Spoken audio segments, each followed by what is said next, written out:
ॐ भगवते वासुदेवाय। ॐ नमो भगवते वासुदेवाय। ॐ अज्ञानतिमिरान्धस्य ज्ञानाञ्जनशलाकया चक्षुरुन्मीलितं येन तस्मै श्रीगुरुवे नमः। श्रीचैतन्यमनोभीष्टं स्थापितं येन भूतले स्वयं रूप कदा मह्यं ददाति स्वपदान्तिकम्। वन्देऽहं श्रीगुरोः श्रीयुतपदकमलं श्रीगुरुं वैष्णवां च। श्रीरूपं साग्रजातान् सहगणा रघुनाथान्वितं तं सजीवम् साद्वैतं सावधूतं परिजनसहितं कृष्णचैतन्यदेवं श्रीराधा कृष्णपदान् सहगणा ललिता श्रीविशाखान्वितां च। हे कृष्णा करुणा सिंधु दीनबंधु जगल्पदे गोपेश गोपिका कांता श्री राधा कांता नमस्तुते। तप्तकांचन गौरांगी श्री राधे वृंदावनेश्वरी वृषभानुसुते देवी प्रणमामि हरिप्रिये। वाञ्छाकल्पतरुभ्यश्च कृपा सिन्धुभ्य एव च पतितानां पावनेभ्यो वैष्णवेभ्यो नमो नमः। नमः विष्णुपादाय कृष्णप्रेष्ठाय भूतले श्रीमते भक्तिवेदान्त स्वामिन्निधि नामिने। नमस्ते सरस्वते देवे गौरवाणी प्रचारिणे निर्विशेष शून्यवादी पाश्चात्य देशतारिणे। जय श्री कृष्ण चैतन्य प्रभु नित्यानंद श्री अद्वैत गदाधर श्रीवासादि गौरभक्तवृंद। हरे कृष्णा कृष्णा कृष्णा हरे हरे, हरे राम राम राम हरे हरे।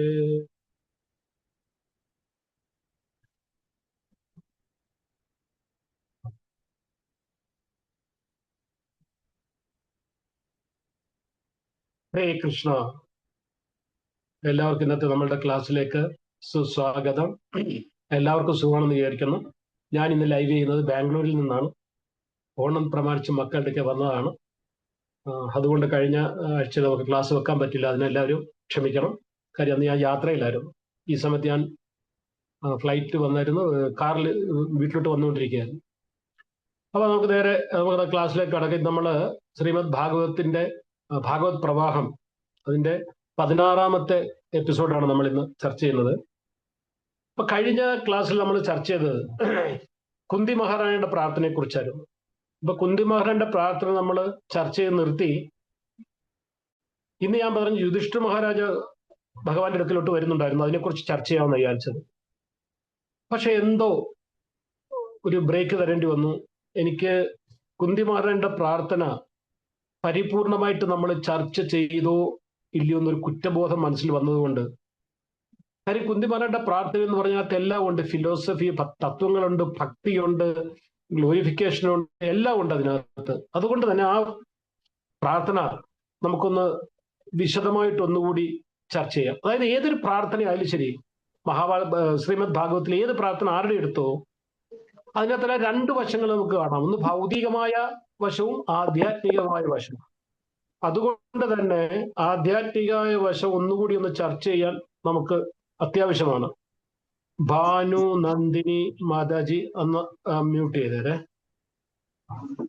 അപ്പൊ ആ മനോഹരമായ പ്രാർത്ഥനയുടെ ആധ്യാത്മിക വശം കൂടുതലായിട്ടും നമുക്ക് ഇന്ന് ചർച്ച ചെയ്യാം. അപ്പൊ നമുക്കറിയാം, നമ്മൾ കഴിഞ്ഞ ക്ലാസ്സിൽ ചർച്ച ചെയ്ത പോലെ തന്നെ മഹാഭാരത യുദ്ധം കഴിഞ്ഞു. ഭഗവാൻ ദ്വാരകയിലേക്ക് പോകാൻ രഥത്തിൽ കയറി.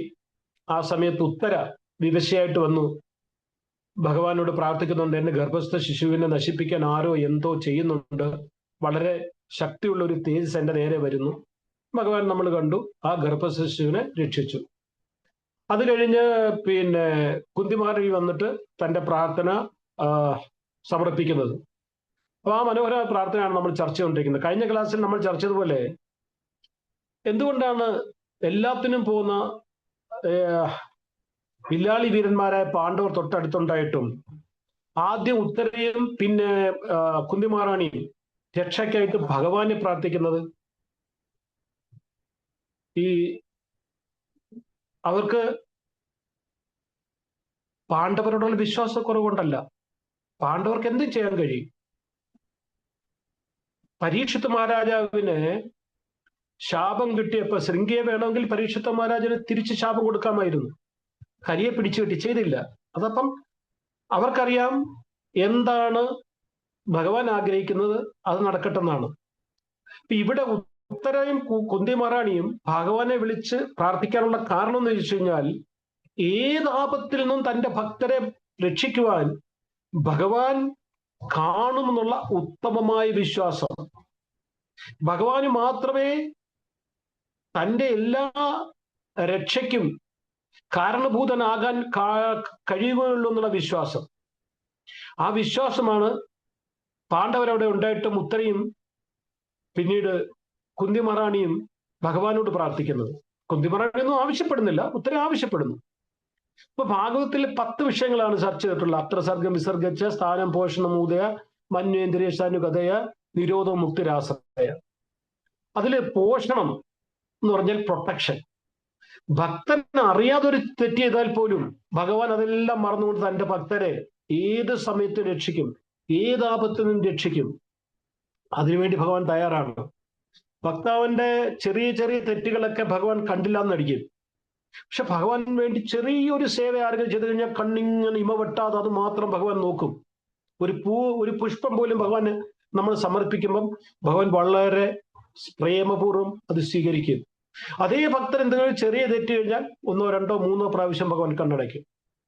ഭഗവത്ഗീതയിൽ ഭഗവാൻ പറയുന്നുണ്ട്, അനന്യ ചിന്തയന്തോ മാം യേ ജന പര്യുപാസത്തെ തേഷാം നിത്യാഭിയുക്തനം യോഗക്ഷേമം വഹാമ്യഹം 9:22. അപ്പൊ ഭഗവാൻ പറയുന്നത് യോഗക്ഷേമം വഹാമ്യഹം, എന്റെ ഭക്തർക്ക് എന്തുണ്ടോ അവരുടെ കയ്യില് അതിനെ ഞാൻ സംരക്ഷിക്കും. മാത്രമല്ല അവർക്ക് എന്താവശ്യമുണ്ടോ അത് ഞാൻ കൊടുക്കും. പക്ഷെ ഭഗവാൻ ഇതിനകത്ത് കണ്ടീഷൻ വെച്ചിട്ടുണ്ട്. അതെന്തുവാ? അനന്യ ചിന്തയന്തോ മാം. അനന്യ എന്ന് പറഞ്ഞ അർത്ഥം എന്തുവാ? അന്യതെന്ന് പറഞ്ഞാൽ നമുക്കറിയാം, ഇതല്ലാതെ വേറെ എന്തെങ്കിലും. അനന്യ എന്ന് പറഞ്ഞാൽ ഇത് കൂടാതെ വേറെ ഒന്നും. അനന്യ ചിന്തയന്തോ മാം, എന്നെ കുറിച്ചല്ലാതെ വേറെ ഒന്നും ചിന്തിക്കാതെ എന്റെ ഭക്തി ഏതൊരു ഭക്തൻ ചെയ്യുന്നോ ആ ഭക്തന് എന്ത് വേണം ഞാൻ അത് കൊടുക്കും. അവരുടെ കയ്യിൽ എന്തുണ്ടോ അത് ഞാൻ പ്രൊട്ടക്ട് ചെയ്യും, സംരക്ഷിക്കും. ഞാൻ ഇത് എന്തിനാ പറഞ്ഞെന്ന് ചോദിച്ചാല്, ജീവിതത്തിൽ നിങ്ങൾക്ക് എന്തെങ്കിലും, നിങ്ങൾക്ക് പറഞ്ഞാൽ ഞാനും ഇൻക്ലൂഡാണ്, എന്തൊരു ആപത്ഘട്ടങ്ങൾ വരുമ്പോൾ, അങ്ങനെ വരില്ല, വന്നാൽ ഭഗവാൻ നമ്മളെ രക്ഷിക്കുന്നില്ല എന്നൊരു തോന്നലുണ്ടായാൽ, ഭഗവാൻ എന്റെ പ്രാർത്ഥന കേൾക്കുന്നില്ല എന്ന് തോന്നലുണ്ടായാൽ ഈ ശ്ലോകം ഓർക്കണം, 9.22. ഇത് കാണാൻ പഠിച്ച് മനസ്സിൽ വെക്കണം. അനന്യ ചിന്തയന്തോ മാം. ഭഗവാൻ പറഞ്ഞതുപോലെ ഞാൻ എന്റെ ഭൗതികമായ എല്ലാ ബന്ധങ്ങളും ഭൗതികമായ ആഗ്രഹങ്ങളെയും ഒരു സൈഡിലോട്ട് മാറ്റി വെച്ചിട്ട് അനന്യഭാവത്തോടുകൂടി ഞാൻ ഭഗവാനെ സേവ ചെയ്യുന്നുണ്ടോ, ഭഗവാനോട് പ്രാർത്ഥിക്കുന്നുണ്ടോ, ഭഗവാന്റെ നാമം ജപിക്കുന്നുണ്ടോ? അങ്ങനെയാണെങ്കിൽ നമുക്ക് മനസ്സിലാകും കുറ്റം എന്റേതാണ്, ഭഗവാന്റേതല്ല. ഇപ്പൊ ശ്രീമദ് ഭാഗവതത്തിൽ നമ്മൾ നോക്കിക്കഴിഞ്ഞു കഴിഞ്ഞാൽ ഭഗവാന്റെ ഭക്തരുടെ ധാരാളം പ്രാർത്ഥനകൾ നമുക്ക് കാണാൻ കഴിയും. ഈ പ്രാർത്ഥനകൾ ഭൂരിഭാഗവും വിഷമഘട്ടങ്ങളിൽ ഭഗവാന് വേണ്ടി ഭക്തർ അർപ്പിച്ച പ്രാർത്ഥനയാണ്. എന്നാൽ ഇതിനകത്ത് ഏറ്റവും വലിയ രസം എന്ന് പറഞ്ഞു കഴിഞ്ഞാല്, അത് ഭഗവാൻ ഇവരൊക്കെ, അതായത് അർജുനായാലും ഉത്തരയായാലും കുന്തിമാറായാലും ഭീഷ്മരായാലും പ്രഹ്ലാദായാലും വൃത്രാസുരനായാലും ചിത്രകേതുവായാലും ഇന്ദ്രനായാലും, ഈ പ്രാർത്ഥനകളിലെല്ലാം ആരംഭിക്കുന്നത് ഭഗവാന്റെ സ്തുതിയോടുകൂടിയാണ്. അതിനെ നേരെ നേരിട്ട് ഞങ്ങൾക്ക് ഈ പ്രോണ്ട് തരാനല്ല പറയുന്നത്, ഭഗവാന്റെ സ്തുതിയാണ്. അതിന്റെ കാരണം നമ്മൾ മനസ്സിലാക്കണം. ഇപ്പൊ ഭൂമി ദേവി ബ്രഹ്മാവിന്റെ അടുക്കൽ ചെന്നുവെച്ച് പറഞ്ഞു, എനിക്ക് ഭയങ്കര ബുദ്ധിമുട്ടാണ്, പാപികളുടെ ഭാരം കൊണ്ട് എനിക്ക് താങ്ങാൻ കഴിയുന്നില്ല, ഈ ഭാരം വേണമെന്നെങ്കിലും ഇറക്കി വെക്കണം, എന്താ ചെയ്യുന്നത്? ബ്രഹ്മാവ് പറഞ്ഞു, എന്റെ കപ്പാസിറ്റിക്ക് ബിയോണ്ടാണ്, നമുക്ക് മഹാവിഷ്ണു അടുക്കൽ പോവാം. മഹാവിഷ്ണുക്കല്ല, ഗർഭോപദേശ വിഷ്ണു അടുക്കല്. മഹാദേശ എന്ന് പറഞ്ഞാൽ കാരണോപദേശ വിഷ്ണുവാണ്, അവിടെ വരെ പോകാനുള്ള എൻട്രി പാസ് ബ്രഹ്മാവിന്റെ ഇല്ല.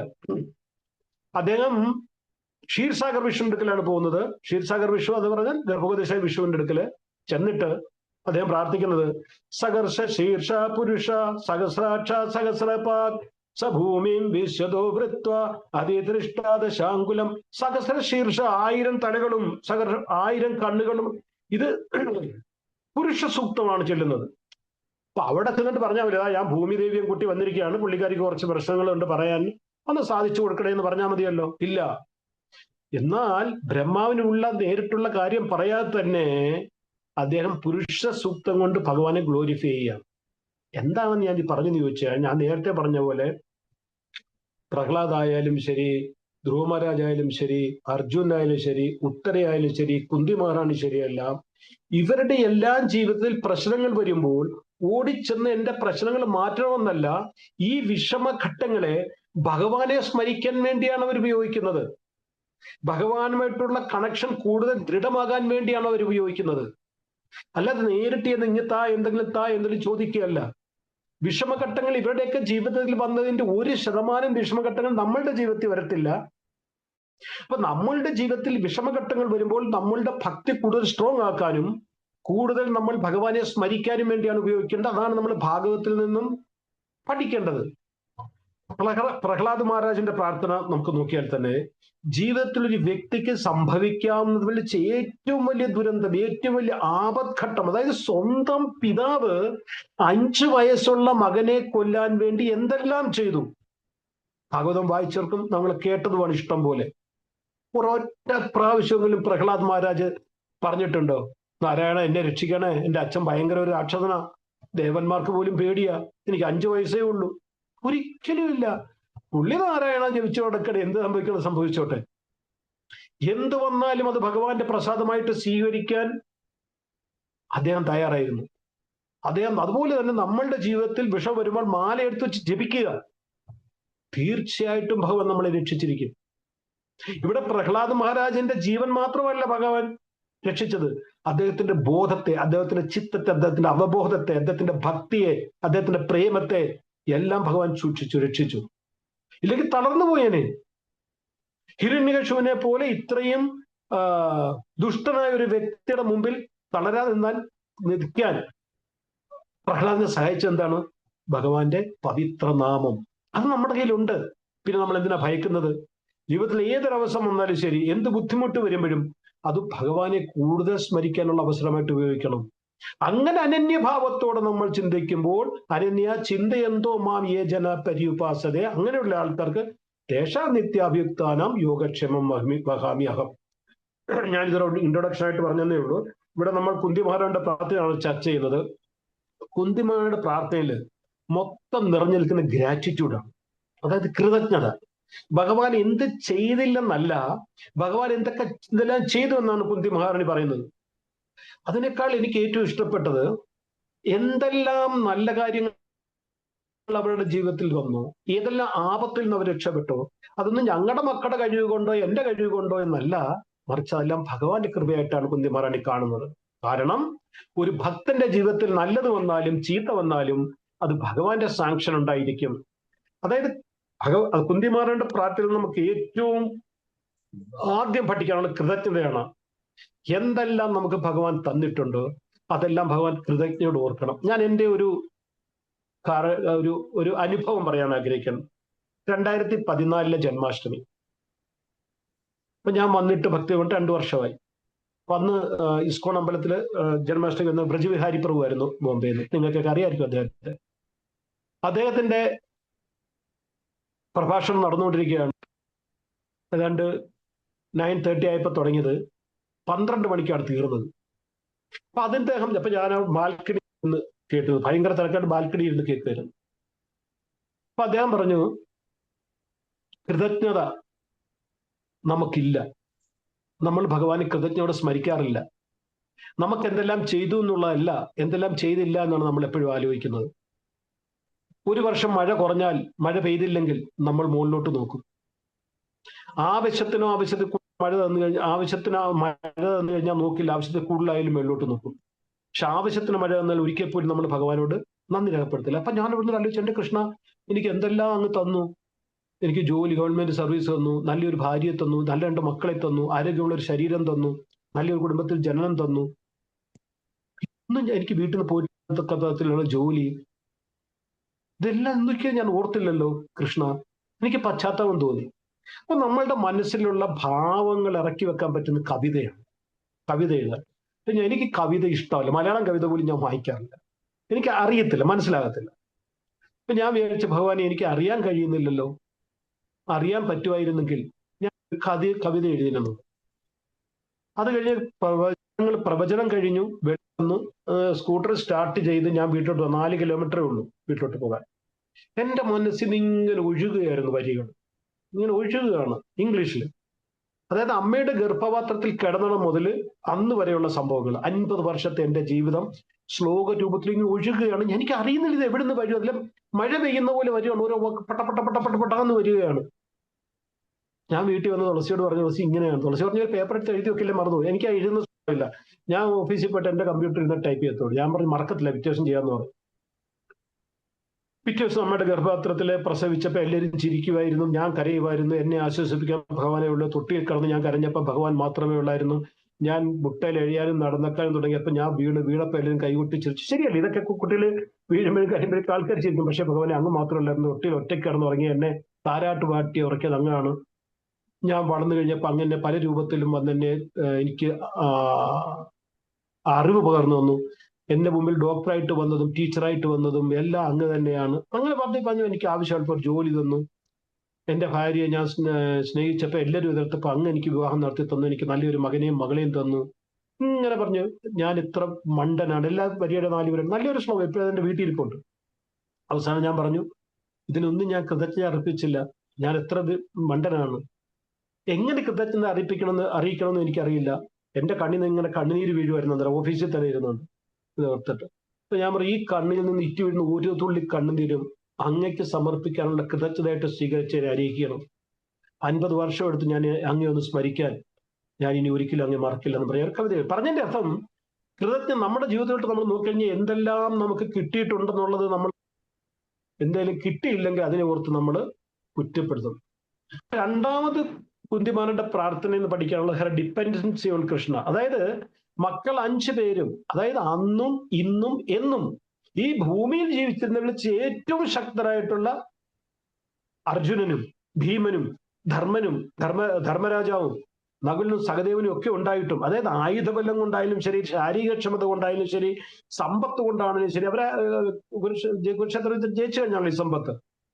എന്നാലും കുന്തി മഹാറാണി പോയി അഭയം തേടിയത് ഭഗവാന്റെ പാതാരവിന്ദങ്ങളിലാണ്. അപ്പൊ നമ്മൾ ഇതൊക്കെ പഠിച്ചു വെക്കണം. ജീവിതത്തിൽ വിഷമം വരുമ്പം നമ്മൾ ജ്യോതിഷം എടുക്കലോ, കൈനോട്ടക്കാരൻ എടുക്കലോ, മന്ത്രവാദി എടുക്കലോ ആരെയൊക്കെ അല്ല പോകേണ്ടത്. മാലയെടുത്ത് സൈഡിൽ നിന്ന് ജപിച്ച് ഭഗവാനോട് കരഞ്ഞ് പ്രാർത്ഥിക്കുക. എന്റെ ജീവിതത്തിൽ എന്താണ് വരുന്നത് എനിക്ക് സംഭവിക്കുക എനിക്കറിയില്ല, ഒറ്റ പ്രാർത്ഥനയേ ഉള്ളൂ, ഇത് ജപിക്കാനുള്ള ആരോഗ്യം എനിക്ക് തരണം, അതിനുള്ള ബുദ്ധി എനിക്ക് തരണം, അതിനുള്ള അവസരം എനിക്ക് തരണം. ഇതിൽ നിന്ന് എന്നെ വഞ്ചിക്കല്ലേ കൃഷ്ണ എന്ന് പറഞ്ഞു കഴിഞ്ഞാൽ കൃഷ്ണ എല്ലാം ചെയ്തിരിക്കും. അപ്പൊ ആദ്യമായിട്ട് കൃന്തിയുടെ പ്രാർത്ഥന പറഞ്ഞു 1:8-18 8ാമത്തെ ശ്ലോകം 8ാമത്തെ അധ്യായത്തില്. നമസ്യേ ഈശ്വരേ പ്രകൃതേ പരം അലക്ഷ്യം സർവഭൂതാനാം അന്തർബഹിർ അവസ്ഥിതം. അതായത് നമസ്യേ ഈശ്വരേ പ്രകൃതേ പരം, ഈ ഭൗതിക ലോകത്തിൽ കൺട്രോൾ ചെയ്യുന്ന ശാഖ ഒരുപാട് ഈശ്വരന്മാരുണ്ട്. ഇന്ദ്രൻ, ചന്ദ്രൻ, വരുണൻ, വായു, അഗ്നി, അങ്ങനെ ഒരുപാട് പേരുണ്ട്. എന്നാൽ കുന്തിമാണ്ട് പറയുന്നത് എന്നാൽ ഈശ്വരെ പ്രകൃതയെ ഈ പ്രകൃതിയുടെ ഏറ്റവും മുകളിൽ, പ്രകൃതിക്ക് മുകളിൽ, പ്രകൃതിയുടെ അധീനത്തിൽ ഇവരൊക്കെ പ്രകൃതിയുടെ 3 ഗുണങ്ങൾ പരിധിക്കാണ്. ഇന്ദ്രനായാലും ചന്ദ്രനായാലും ബ്രഹ്മാവായാലും വായുവായാലും അഗ്നിയായാലും എല്ലാം, വരുണനായാലും ഇവരൊക്കെ പ്രകൃതിയുടെ 3 ഗുണങ്ങൾക്ക് അധീനമാണ്. ഈ പ്രകൃതിക്ക് അധീനമല്ലാത്തത്, പ്രകൃതിക്ക് മുകളിലുള്ളവരാണ് അതങ്ങാണ്. അതുകൊണ്ടാണ് പറഞ്ഞത് നമസ്തേ ഈശ്വരേ പ്രകൃതേ പരം. അപ്പൊ ഭഗവാൻ എന്താണ് ഞാനിത് വീണ്ടും പറയുന്നത്, നമ്മൾ അതായത് ഈ പ്രകൃതിയുടെ 3 ഗുണങ്ങൾക്ക് അധീനമായ ഒരു വ്യക്തിയുടെ അഭയം പ്രാപിക്കുന്നതാണോ നല്ലത്, ഈ പ്രകൃതിയുടെ 3 ഗുണങ്ങൾക്ക് മുകളിലുള്ള ഒരു വ്യക്തി അഭയം പ്രാപിക്കുന്നതാണോ നല്ലത്? അങ്ങനെ ഈ പ്രകൃതിയുടെ 3 ഗുണങ്ങൾക്ക് മുകളിലുള്ളത് ഭഗവാൻ മാത്രമേ ഉള്ളൂ. മാത്രമല്ല കുന്തിമാണി പിന്നീട് പറയുന്നത് അലക്ഷ്യം സർവഭൂതാനാം അന്തർബഹിർ അവസ്ഥിതം. എല്ലാ ജീവികളുടെയും ഹൃദയത്തിൽ അങ്ങുണ്ട്, പരമാത്മ രൂപത്തിൽ, വെളിയിലുമുണ്ട്. അപ്പൊ ഇവിടെ ഭഗവാന്റെ മഹാ കാണിക്കുകയാണ്. അങ്ങനെ ആരുമില്ല, ഒരു ദേവി ദേവതന്മാരും ഇല്ല, എല്ലാവരുടെയും ഉള്ളിലും ഉണ്ട്, എല്ലാവരുടെയും വെളിയിലും ഇല്ല. അപ്പൊ ഇവിടെ ആദ്യം ഭഗവാനെ പറഞ്ഞു, പ്രകൃതിയുടെ 3 ഗുണങ്ങൾക്ക് മുകളിലാണ് അങ്ങ്. മാത്രമല്ല എല്ലാ ജീവിതത്തിലും ഉള്ളിലുമുണ്ട് വെളിയിലുമുണ്ട്. അപ്പൊ ഭഗവാൻ നമുക്ക് അഭയം പ്രാപിക്കാൻ ഭഗവാനേക്കാൾ, ഭഗവാൻ നാരായണനേക്കാൾ, ഭഗവാൻ കൃഷ്ണനേക്കാൾ, ഭഗവാൻ വിഷ്ണുവിനേക്കാൾ, ഭഗവാൻ നരസിംഹ ഭഗവാനേക്കാൾ ശ്രേഷ്ഠമായിട്ട് ഈ സൃഷ്ടിയിൽ ഒരു തത്വവുമില്ല എന്ന് കുന്തി മഹാറാണി പ്രഖ്യാപിക്കുകയാണ്. മനസ്സിലാകണം നമ്മൾ. അത് കഴിഞ്ഞുള്ള ശ്ലോകത്തിൽ കുന്തിമാണി പറഞ്ഞത് മായ ജവനിയ ഛന്നാജ്ഞ അധോക്ഷജമാവ്യന്ന ലക്ഷ്യസ മൂഢദൃശ നടോ നാട്യ തരോയഥ. അതായത് ഭഗവാൻ അവരുടെ ദൃഷ്ടിയിൽ, അതായത് ഈ ഭൗതികവാദികളുടെ ദൃഷ്ടിയിൽ, ഈശ്വരഭക്തി ഇല്ലാത്തവരുടെ ദൃഷ്ടിയിൽ, നിരീശ്വരവാദികളുടെ ദൃഷ്ടിയിൽ ആ ദൃഷ്ടിയെ ഭഗവാൻ മായാദേവിയുടെ കർട്ടൻ കൊണ്ട് മറഞ്ഞിരിക്കുകയാണ്. അവർക്ക് ഭഗവാനെ ഒരിക്കലും മനസ്സിലാക്കാൻ കഴിയില്ല. ഇവിടെ തന്നെ ഭഗവാൻ കുന്തി മഹാറാണിയുടെ സഹോദര പുത്രനായിട്ടാണ് വന്നിരിക്കുന്നത്.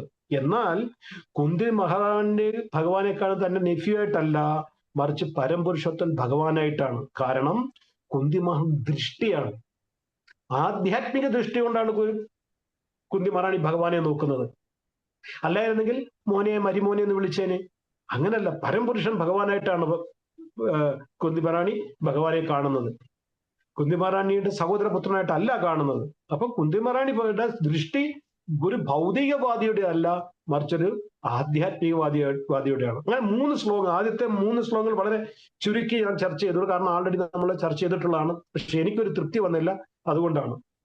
അപ്പൊ ഈ 3 ശ്ലോകങ്ങൾ, ആദ്യത്തെ 3 ശ്ലോകങ്ങളിൽ ഭഗവാനെ കുന്തി മഹാറാണി കാണുന്നത് സുപ്രീം ലോഡായിട്ടാണ്, സുപ്രീം കൺട്രോളറായിട്ടാണ്, സുപ്രീം നിയന്താവായിട്ടാണ്, എല്ലാത്തിന്റെ ആരംഭമായിട്ടാണ്.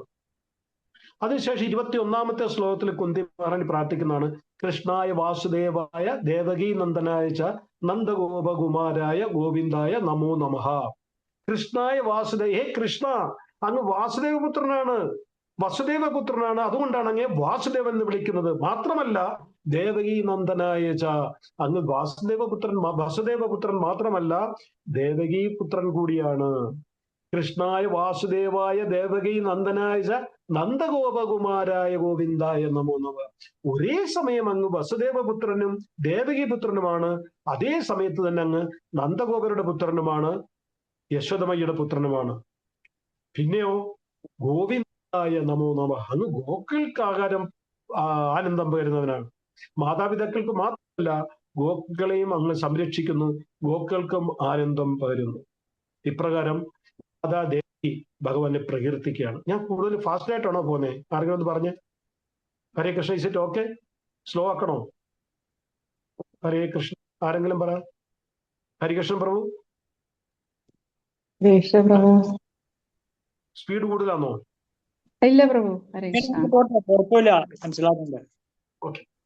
അപ്പൊ ഭഗവാന്റെ പേരുകൾ, നമ്മൾ എത്ര പേര് ഭഗവാന്റെ എടുത്തോ, ഞാൻ ഇച്ചിരി സ്ലോ ആക്കി, എനിക്ക് തോന്നുന്നു ശ്രീപാസ്റ്റർ, അതെല്ലാം ഭഗവാന്റെ ലീലകളും ഗുണങ്ങളെ അടിസ്ഥാനമാക്കിയുള്ളതായിരിക്കും. ഏത് പേരെടുത്തോ, ഗോവിന്ദൻ, ഗോപാലൻ, മധുസൂദനൻ, ഒന്നി അത് ലീലകളായിട്ട് ചേർന്നായിരിക്കും, അല്ലെ ഭഗവാന്റെ ഗുണമായിട്ട്. ഏത് പേരും മധുസൂദനൻ എടുത്ത് എല്ലാം കൃഷ്ണനെടുത്തു. ശേഷം 22ാമത്തെ ശ്ലോകത്തിൽ കുന്തിമാണ്ടി പറഞ്ഞത് നമഃ പങ്കജനാഭായ നമഃ പങ്കജമാലിനെ നമഃ പങ്കജനേത്രായ നമസ്തേ പങ്കജാംഘ്രേ.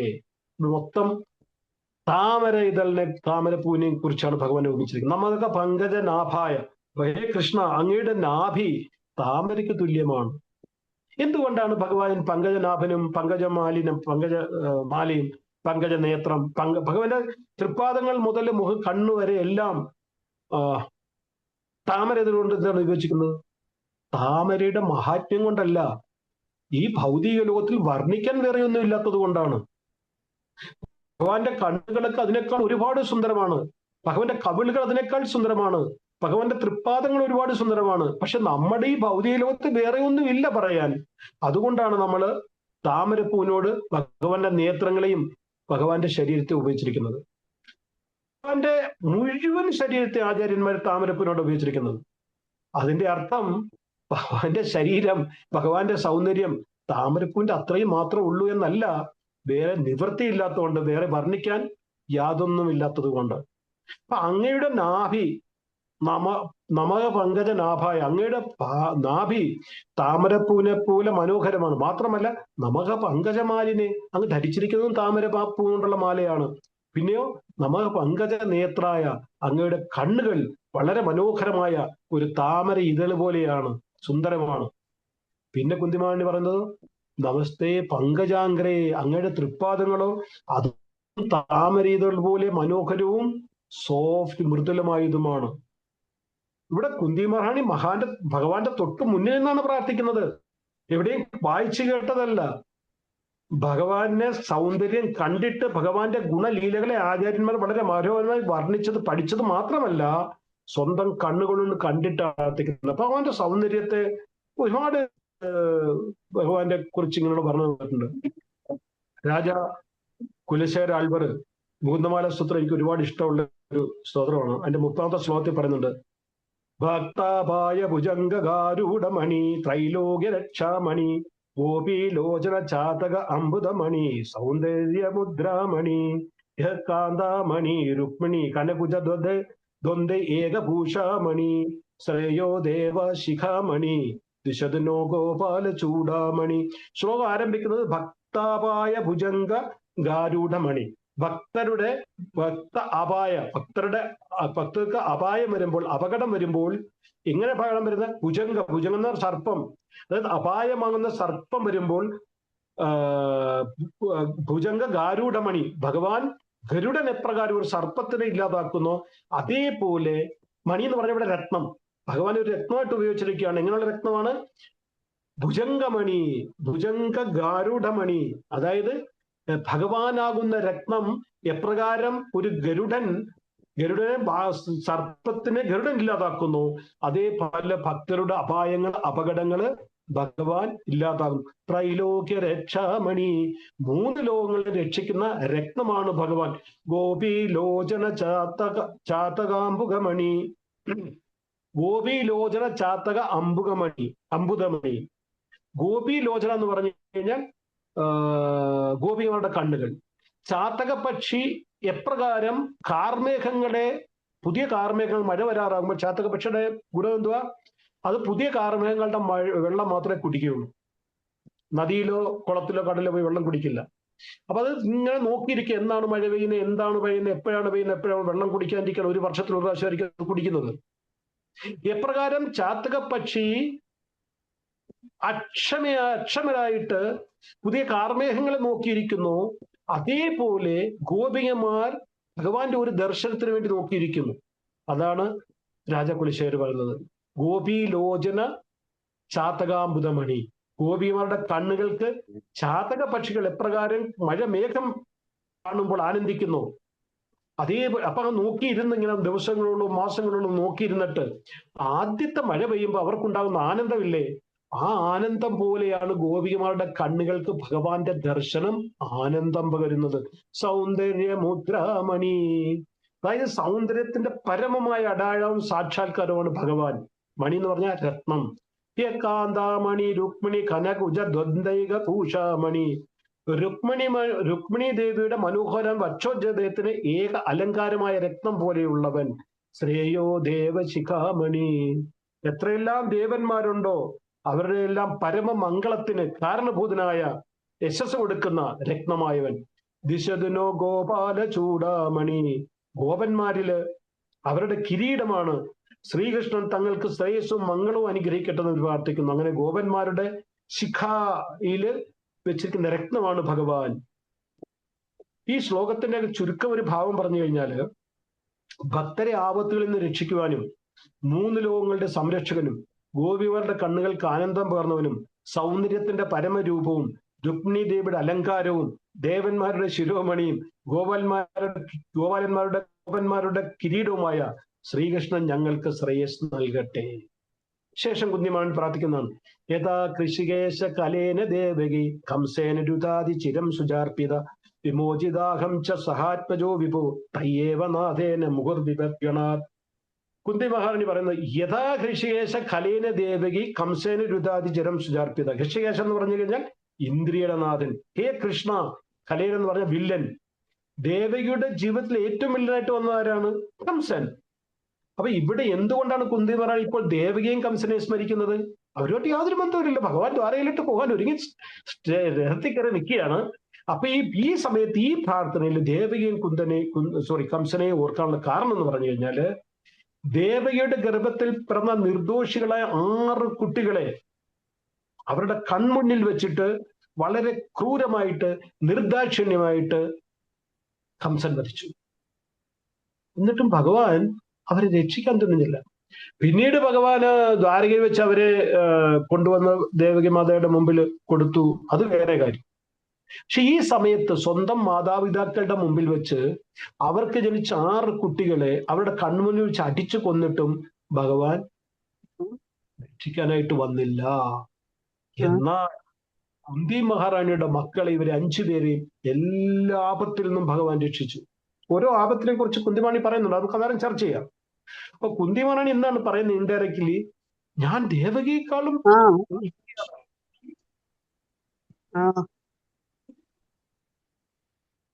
ഹരേ കൃഷ്ണ. നാരായൺ പ്രഭു ഒന്ന് മ്യൂട്ട് ചെയ്തേരെ. പിന്നെ അപ്പം ഇവിടെ ദേവകി എന്താ പറയുന്നതെന്ന് ചോദിച്ചു, കുന്തി എന്താ പറയുന്നത് ചോദിച്ചു കഴിഞ്ഞാൽ, ഞാൻ എത്ര ഭാഗ്യവതിയാണ്. ദേവകി മാതായുടെ ഗർഭത്തിലാണ് ഭഗവാൻ വന്നത്. ആ ഗർഭത്തിൽ വന്ന 6 കുട്ടികളെ വധിച്ചിട്ട് ഭഗവാൻ ഭഗവാൻ വേണമെങ്കിൽ ഇല്ലാതാക്കാമായിരുന്നു. അത് വേറെ, നമുക്ക് ഫിലോസഫിക്കലി കാരണങ്ങൾ വേറെ ഉണ്ടെങ്കിലും ശരി, പ്രത്യക്ഷമായിട്ട് നോക്കുമ്പോൾ ഭഗവാൻ വേണമെങ്കിൽ രക്ഷിക്കാമായിരുന്നു. രക്ഷിച്ചില്ല. പക്ഷെ പാണ്ഡവരെ എല്ലാ ആപത്തിൽ നിന്നും രക്ഷിച്ചു ഭഗവാൻ. അപ്പൊ ഞാൻ എത്ര പുണ്യം ചെയ്തവളാണ് കൃഷ്ണ. അങ്ങിൽ നിന്ന് ഇത്ര വലിയ കൃപ എനിക്ക് ലഭിക്കാൻ ഞാൻ എന്ത് പുണ്യമാണ് ചെയ്തത്. എന്റെ കുഞ്ഞുങ്ങളെ അങ്ങ് കാത്തുരക്ഷിച്ചു. അച്ഛനില്ലാത്ത അവരെ അങ്ങാണ് കാത്തുരക്ഷിച്ചത്. ഓരോ ആപത്തും ഭഗവാൻ ചെയ്ത ഓരോ ആപത്തിലും ഭഗവാൻ രക്ഷിച്ചത് കുന്തി മഹാറാണി പറയുന്നുണ്ട്. അപ്പൊ ഇവിടെ കുന്തി മഹാറാണിയുടെ ഹൃദയം എന്ന് പറഞ്ഞാല് വാത്സല്യം കൊണ്ടും ഭക്തി കൊണ്ടും അതേസമയം കൃതജ്ഞത കൊണ്ടും പ്രേമം കൊണ്ടും നിറഞ്ഞിട്ട് അതാണ് വാക്കുകളായിട്ട് വരുന്നത്. കുന്തിമയുടെ ഹൃദയത്തിൽ നിറഞ്ഞ പ്രേമമാണ് വാക്കുകളായിട്ട് വരുന്നത്. കുന്തിമാനയുടെ ഹൃദയത്തിൽ നിറഞ്ഞ ഭക്തിയാണ് വാക്കുകളായിട്ട് വരുന്നത്. നോക്ക്, ഭക്ത എന്നുള്ളതിൽ പ്രേമമുണ്ട്, ഭക്തി എന്നുള്ളതിൽ ഭക്ത എന്നുള്ളൊരു കൃഷ്ണ വിഭൂതികളിൽ ഭക്തിയുണ്ട്, അപ്പച്ചി എന്നുള്ളതിൽ വാത്സല്യമുണ്ട്. പിന്നെ ഇവരെയൊക്കെ രക്ഷിച്ചത് കൊണ്ട് കൃതജ്ഞതയുണ്ട്, ചെയ്തുകൊണ്ട് ഉപകാരങ്ങൾ കൃതജ്ഞതയുണ്ട്. ഇതെല്ലാം കൊണ്ട് ഹൃദയം നിറഞ്ഞു കഴിഞ്ഞപ്പോൾ അതെല്ലാം വാക്കുകളായിട്ട് വരികയാണ്. അപ്പൊ ഇതിൽ നമുക്ക് പഠിക്കാനുള്ളത്, നിസ്സഹായ അവസ്ഥയിൽ തന്നെ മാത്രം അഭയം പ്രാപിക്കുന്ന ഒരു ഭക്തനെയും ഭഗവാൻ ഒരിക്കലും കൈവിടില്ല. എത്ര വലിയ ആപത്തായാലും ശരി, ഭഗവാനെ നമ്മൾ അഭയം പ്രാപിച്ചു കഴിഞ്ഞാൽ ഭഗവാൻ ഒരിക്കലും നമ്മളെ കൈവിടില്ല. ആ ഒരു ബോധം നമുക്ക് വേണം. യോഗക്ഷേമം വഹാമ്യഹം. അടുത്ത ശ്ലോകത്തില് അപ്പൊ ഇത്രയും പറഞ്ഞു കഴിഞ്ഞപ്പോ ഇനി ആരെങ്കിലും ചിന്തിച്ചാലോ, അല്ലെ ഭഗവാൻ ഞാൻ അതിന് എന്ത് ചെയ്തു, ഞാനൊന്നും ചെയ്തില്ലല്ലോ, ഞാൻ രക്ഷിച്ചു വന്നില്ലല്ലോ. അപ്പൊ അടുത്ത ശ്ലോകത്തില് ഓരോ ഇൻസിഡന്റിനെയും കുറിച്ച്, അതായത് 24-ാമത്തെ ശ്ലോകം 8-ാമത്തെ അധ്യായത്തില് 24-ാം ശ്ലോകത്തിൽ കുന്തി മഹാറാണി ഓരോ സംഭവം വിവരിക്കുകയാണ്. വിശാൽ മഹാത്മേ പുരുഷാദ ദർശനാത് അസത്സഭയ വനവാസ കൃത്രിത മൃദേ അനേക മഹാരഥാസ്ത്രതോ ദ്രൗണി അസ്തതച്ചാസ്മരേ അപരീക്ഷിത. വിശാൽ മഹാത്മേ പുരുഷാദ ദർശനാൽ. വിഷ എന്ന് പറയാൻ പോയിസൺ, വിഷം. അതായത് കുട്ടിക്കാലത്ത് ദുര്യോധനും എല്ലാം കൂടെ ചേർന്ന് ഭീമന് വിഷം കൊടുത്തു, അതാണ് മഹാത്മേ. മഹാത്മയിൽ നിന്ന് നമുക്കറിയാം അരിക്കത്തിന്റെ തരത്തിൽ നിന്ന് രക്ഷിച്ചത്. പുരുഷാദ് ദർശനാദ്, അതായത് വളരെ മാംസഭോജികളായ ഹിഡുംബന് അങ്ങനെയുള്ള കുറെ ബകാസുര അങ്ങനെയുള്ള അസുരന്മാരിൽ നിന്ന് രക്ഷിച്ചത്. അസത് സഭയ വനവാസ കൃത്രിത. അസത് സഭയ എന്ന് പറഞ്ഞാൽ ദ്രൗപദി അപമാനിക്കപ്പെട്ട സമയത്ത്. ഈ ഭൗതിക ലോകത്ത് ആർക്കും രക്ഷിക്കാൻ പറ്റാത്ത സാഹചര്യമായാലും ശരി, ഭഗവാൻ തന്റെ ഭക്തരെ രക്ഷിച്ചിരിക്കും. ആ ഒരു ബോധം എപ്പോഴും ഓരോ ഭക്തന്റെ ഉള്ളിലുണ്ടായിരിക്കണം. ആ ഒരു ബോധം ഉള്ളുണ്ടെങ്കിൽ നമ്മളുടെ ജീവിതത്തിൽ ബുദ്ധിമുട്ട് വരുമ്പോൾ നമ്മൾ മാനസികമായിട്ടും ശാരീരികമായിട്ടും തകരില്ല. കുന്തി മഹാറാണിയുടെ ജീവിതം എടുത്തു കഴിഞ്ഞാൽ അത്രയും വലിയ ദുഃഖം നമുക്ക് ആർക്കെങ്കിലും വന്നായിട്ട് നമുക്ക് ആർക്കും ഉണ്ടോ? പ്രഹ്ലാദ് മഹാരാജന്റെ ജീവിതം എടുത്തു കഴിഞ്ഞാൽ അത്രയും ദുഃഖം ആർക്കെങ്കിലും വന്നിട്ടുണ്ടോ? അങ്ങനെ ഓരോ ഭക്തന്റെ ജീവിതം എടുത്തു നോക്ക്. കുചേരനെ സുദാമ ബ്രാഹ്മണനേക്കാൾ ദരിദ്രരായ ആരെങ്കിലും ഉണ്ടോ?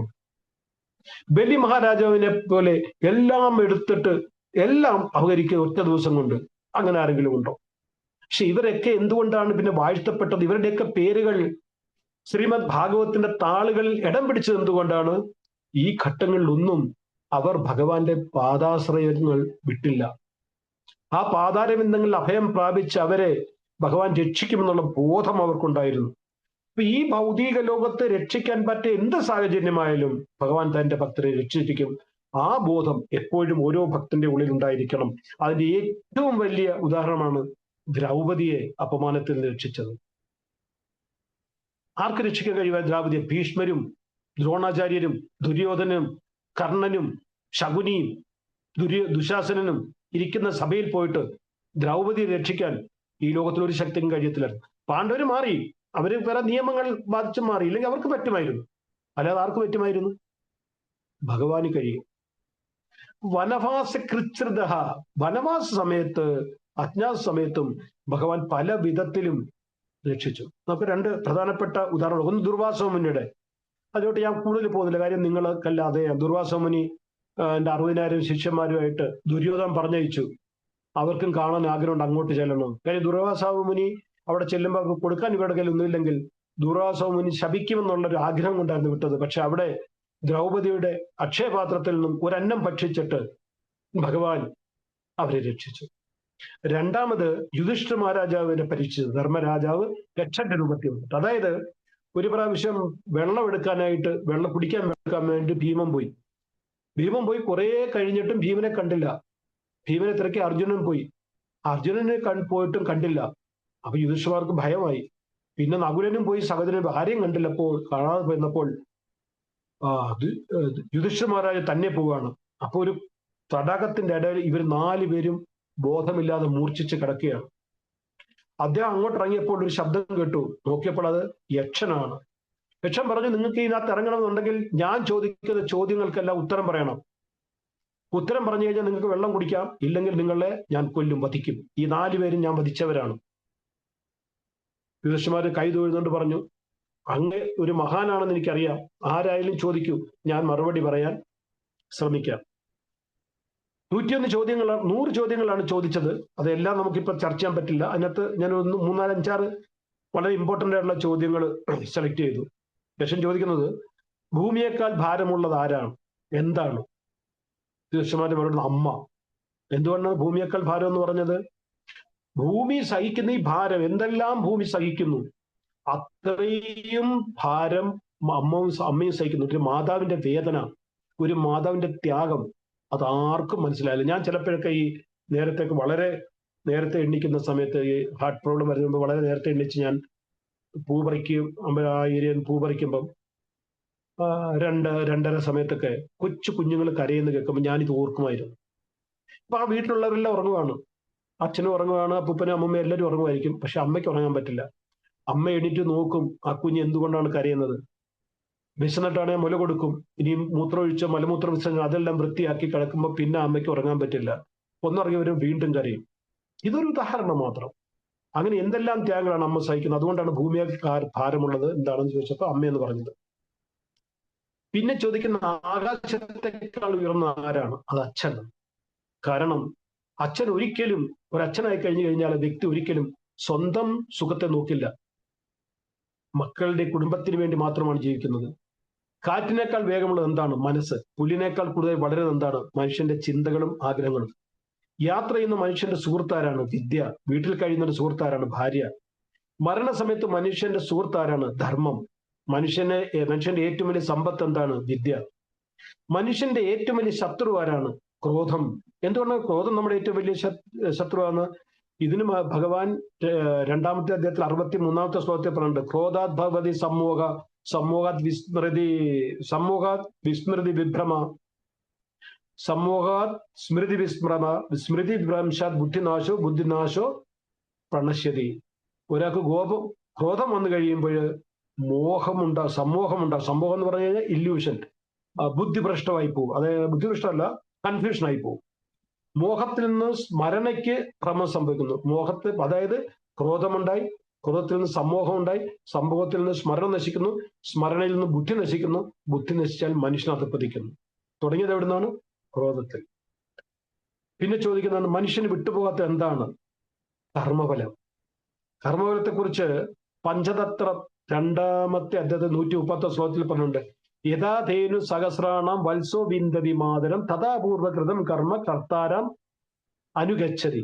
യഥാ എപ്രകാരം, ധേനു പശു, സഹസ്രാണം ആയിരക്കണക്കിന് പശുക്കളുണ്ടെങ്കിൽ, വത്സോ വിന്ദതി മാതരം, വത്സം എന്ന് പറയുന്ന പശുക്കിടാവ്, വിന്ദതി അന്വേഷിച്ച് കണ്ടുപിടിക്കുക തന്റെ മാതാവിന്. അതായത് 1000 പശുക്കളുടെ എടുക്കലാണ് ശരി, പശുക്കിടാവിനെ അയച്ചുവിട്ട കറക്റ്റ് അത് അമ്മയെ പോയി കണ്ടുപിടിക്കും. തഥാപൂർവകൃതം കർമ്മ, അതേപോലെ തന്നെ നമ്മുടെ ഭുജന്മ കർമ്മങ്ങൾ കർത്താരം അനുഗച്ഛതി, അത് ചെയ്തവനെ പോയി കണ്ടുപിടിച്ച് ആ ഫലം കൊടുക്കും. ലോകത്തിലെ ഏറ്റവും വലിയ അത്ഭുതം എന്താണ്? ഇത് വളരെ പ്രസിദ്ധമായിട്ടുള്ളതാണ്. ദിവസവും അനേകം ജീവികൾ, അനേകം മനുഷ്യര്, നമ്മളുടെ ബന്ധുക്കള്, നമ്മുടെ അയലത്തുള്ളവർ, നമ്മുടെ സുഹൃത്തുക്കൾ മരിക്കുന്നത് കണ്ടിട്ടും ഞാനിപ്പോഴൊന്നും മരിക്കത്തില്ല എന്ന് പറഞ്ഞിട്ട് ജീവിക്കുന്ന വ്യക്തിയാണ് ഏറ്റവും വലിയ അത്ഭുതം. യഥാർത്ഥ മാർഗം ഏതാണ്? അതായത് യുധിഷ്ഠിരൻ പറഞ്ഞു കൊടുത്തത് മഹാത്മാ പിന്തുടരുന്ന മാർഗമാണ് യഥാർത്ഥ മാർഗം. അവരുടെ കാലടികൾ പിന്തുടരണം. ഇവിടെ ഏതാണ്ട് 100 ചോദ്യങ്ങളാണ് ചോദിക്കുന്നത്. അതിലെല്ലാത്തിനും യുധിഷ്ഠിരൻ ഉത്തരം പറഞ്ഞു. യക്ഷനായിട്ട് വന്നത് ധർമ്മരാജാവായിരുന്നു, യമരാജാവായിരുന്നു, സ്വന്തം പിതാവ്. എന്തുകൊണ്ടാണ് യമരാജാവ് എന്ന് ഈ ചോദ്യം ചോദിച്ചത്? അതിന് നമ്മുടെ ആചാര്യന്മാർ പറയുന്നത് യുധിഷ്ഠിര മഹാരാജാവിന്റെ ബുദ്ധിയെയും കൗശലത്തെയും ഒന്ന് പരീക്ഷിക്കുകയായിരുന്നു. അതായത് ജീവിതത്തിൽ ഒരു വിഷമഘട്ടങ്ങൾ വരുമ്പോൾ നിർണയം എടുക്കാൻ അദ്ദേഹത്തിന് ശരിയും തെറ്റും തിരിച്ചറിഞ്ഞൊരു നിർണയം എടുക്കാൻ അദ്ദേഹത്തിന് കഴിയുമോ എന്ന് യമരാജ് പരീക്ഷിക്കുകയായിരുന്നു. ഇല്ലെങ്കിൽ വേണ്ട ഉപദേശം കൊടുക്കാം. കാരണം അദ്ദേഹത്തിന് അറിയാം, ഈ വനവാസം കഴിയുമ്പോൾ, അജ്ഞാതവാസം കഴിയുമ്പോൾ തീർച്ചയായിട്ടും യുദ്ധം ഉണ്ടാകും. യുദ്ധത്തിൽ ഭഗവാൻ ഇവരുടെ കൂടെ ആയതുകൊണ്ട് ഇവർ തന്നെ യുദ്ധത്തിൽ ജയിക്കും. യുദ്ധത്തിൽ ജയിച്ചാൽ അടുത്ത രാജാവ്, ഈ ഭൂമി ഭരിക്കേണ്ടത് യുധിഷ്ഠിര മഹാരാജാവാണ്. അദ്ദേഹത്തിന് ആവശ്യമായ ബുദ്ധി, അതായത് ശരിയും തെറ്റും തിരിച്ചറിയാൻ കഴിയുന്നുണ്ടോ എന്ന് പരിശോധിക്കുകയായിരുന്നു. അതുപോലെ തന്നെ അദ്ദേഹം ഒന്നുകൂടെ ചിന്തിച്ചു, അദ്ദേഹത്തിന്റെ സെൽഫ് കൺട്രോൾ എന്ന് പറഞ്ഞ ആത്മസംയമനം. ഇവ ആദ്യം പോയത് ഭീമനായിരുന്നു. ഭീമനോട് ചോദിക്കുമ്പോൾ ഞാൻ വെള്ളം എടുക്കും, നീ ആളെ ചോദിക്കാൻ പറഞ്ഞ് വെള്ളം എടുത്തു, ബോധം കെട്ടു. രണ്ടാമത് അർജുനായിരുന്നു. അർജുനൻ പറഞ്ഞു, ബില്ലാളി വീരനായ ഞാൻ, എന്നെ ചലഞ്ച് ചെയ്യുന്ന ആരാ?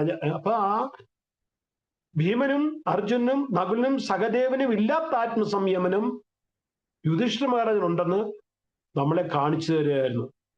അതുപോലെ തന്നെ യുധിഷ്ഠിര മഹാരാജാവിന്റെ കീർത്തി, യശസ് ലോകമെല്ലാം കാണിച്ചു കൊടുക്കാൻ വേണ്ടി തന്റെ പിതാവ് യമരാജാവ് ഒരിക്കലും കെണിയായിരുന്നു. അതുപോലെ തന്നെ അദ്ദേഹത്തിന് എന്തുകൊണ്ടാണ് ധർമ്മരാജാവ് എന്ന് വിളിക്കുന്നുള്ളത് അദ്ദേഹം തെളിയിക്കുക. ശേഷം നമ്മൾ ആ ശ്ലോകത്തിന്റെ ഏത് വരിയാണ് എടുത്തത്? ഒരു മിനിറ്റ്. വനവാസ കൃച്ഛൃത, വനവാസ സമയത്ത് എങ്ങനെയൊക്കെ ഭഗവാൻ തന്റെ മക്കളെയും തങ്ങളെയും രക്ഷിച്ചു എന്നുള്ളത് കുന്തിമഹാറാണി ഓർക്കുകയാണ്.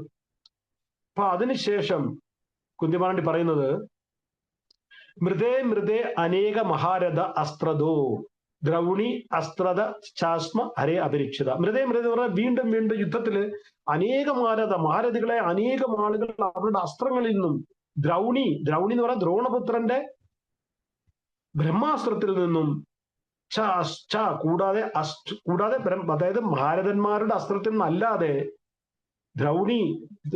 ദ്രോണപുത്രൻ നയിച്ച ബ്രഹ്മാസ്ത്രത്തിൽ നിന്നും ഞങ്ങൾ ഹരേ കൃഷ്ണ അപരീക്ഷിത, ഞങ്ങളെ അങ്ങ് സംരക്ഷിച്ചു. അതാ ഞാൻ പറഞ്ഞു, ഓരോന്ന് എണ്ണി പറയാണ്. ഹേ ഹര, വിഷത്തിൽ നിന്ന്, മഹത്തായ അഗ്നിയിൽ നിന്ന്, നരഭോജികളായ രാക്ഷസന്മാരിൽ നിന്ന്, അവരുടെ ആക്രമണത്തിൽ നിന്ന്, ദുഷ്ടരുടെ സഭയിൽ നിന്ന് ദ്രൗപദിയെ അപമാനത്തിൽ നിന്നും, വനവാസത്തെ കഷ്ടതകളിൽ നിന്നും, ഓരോ യുദ്ധത്തിലും അനേകം മഹാരഥന്മാർ അവരുടെ ആയുധങ്ങളിൽ നിന്ന്, ദ്രോണപുത്രനായ അശ്വത്ഥമായി വെച്ച ബ്രഹ്മാസ്ത്രത്തിൽ നിന്ന് അങ്ങനെ ഞങ്ങൾ സംരക്ഷിച്ചിരിക്കുന്നു. ഞങ്ങൾക്ക് കിട്ടിയ ഭാഗ്യം എത്ര വലുതാണ്. അപ്പൊ ഇങ്ങനെ കുന്തിമഹാറാണിയുടെ പ്രാർത്ഥനയുടെ മഹാത്മ്യം പറഞ്ഞു കഴിഞ്ഞാൽ വളരെ മനോഹരമായിട്ട് കുന്തിമഹാറാണി പ്രാർത്ഥിക്കുന്നത്. നമ്മൾ ഇനിയും ഒരു 10-20 ശ്ലോകമുണ്ട്. അത് നമുക്ക് അടുത്ത ക്ലാസ്സിൽ ചർച്ച ചെയ്യാം. എല്ലാവർക്കും ഒത്തിരി നന്ദി. നിങ്ങളെല്ലാവരും വന്നതുകൊണ്ടും ഇത് കേൾക്കാനും പറയാനുള്ള അവസരം ഉണ്ടാക്കിയത് കൊണ്ടും ഒത്തിരി കടപ്പാടുണ്ട് നിങ്ങളോടൊക്കെ. നിങ്ങൾ വരുന്നതുകൊണ്ടല്ലേ എനിക്കതൊക്കെ മനസ്സിലാക്കാൻ കഴിയുന്നത്. ആർക്കെങ്കിലും എന്തെങ്കിലും ചോദിക്കാനുണ്ടെങ്കിൽ ചോദിക്കാം. ഹരേ കൃഷ്ണ.